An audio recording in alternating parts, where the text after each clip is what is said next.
Hello बच्चों, the given question is hydrogen accounts for approximately 75% of the mass of universe. यानी हमारा जो universe है उसका 75% मास जो है वो हाइड्रोजन ऑक्यूपाई करता है। ठीक है, next, hydrogen serves as nuclear fuel to of our sun और अदर स्टार्स। यानी हमारे जो सन है और जो बाकी के जो स्टार्स हैं उनके लिए न्यूक्लियर फ्यूल की तरह काम करता है कौन? हाइड्रोजन।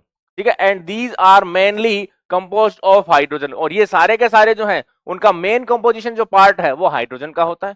क्लियर। थर्ड, फिर बोला गया हाइड्रोजन हैज 3 आइसोटॉप्स।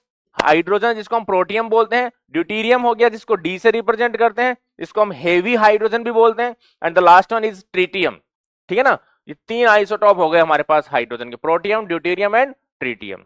इनका मास नंबर डिफरेंट डिफरेंट होता है लेकिन उनके एटॉमिक नंबर जो है वो सेम होते हैं। आइसोटॉप का मतलब यही होता है कि जिनके मास नंबर सेम हो और क्या होना चाहिए, क्या sorry, number of proton same होने चाहिए और मास नंबर क्या होने चाहिए? डिफरेंट होने चाहिए। उन्हीं को हम बोलते हैं आइसोटॉप्स। अब क्वेश्चन में क्या पूछा गया वो देखते हैं। Liquid H2 has been used as rocket fuel as, कि भैया जो लिक्विड हाइड्रोजन जो होती है उसको हम रॉकेट फ्यूल में यूज करते हैं।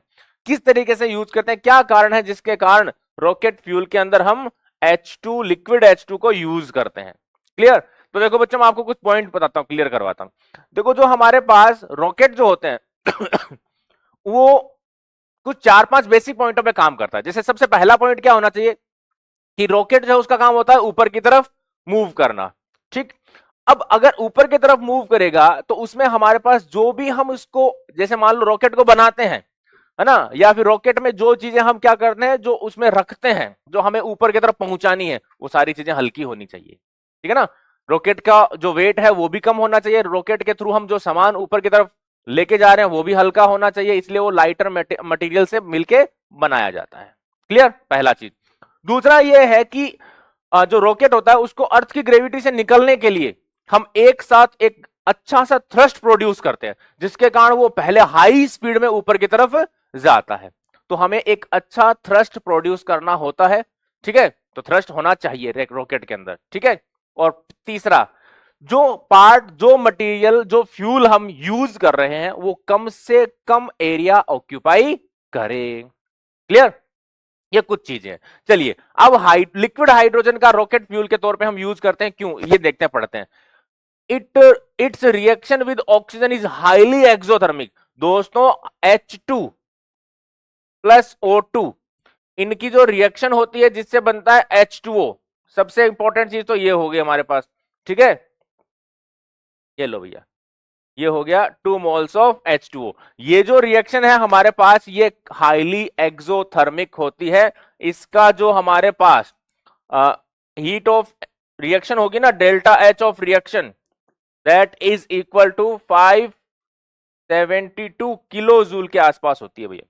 572 किलो जूल की हीट जो है, जब 2 मोल H2O प्रोड्यूस होता है तो 572 किलो जूल की हीट रिलीज होती है, जो कि काफी अच्छी होती है, जिसके कारण क्या होता है, हमारे पास जो हमारा रॉकेट है उसको अच्छा थ्रस्ट मिलता है।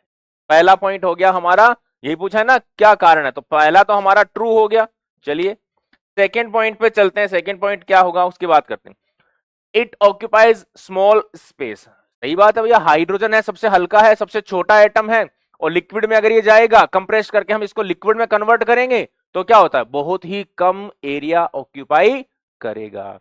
तो ये भी हमारे पास क्या हो गया, ट्रू हो गया। Next, it has high thrust.